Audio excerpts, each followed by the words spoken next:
Welcome to AppyPie Connect, a no-code platform that integrates the apps you use and automates your workflows.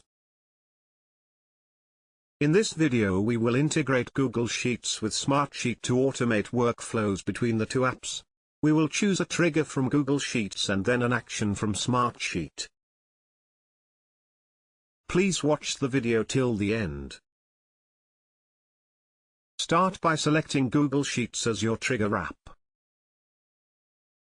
Next, choose a trigger event. This is the trigger event that will initiate the flow in Connect. Select the one that will fit your needs. Now select Smartsheet as your action app.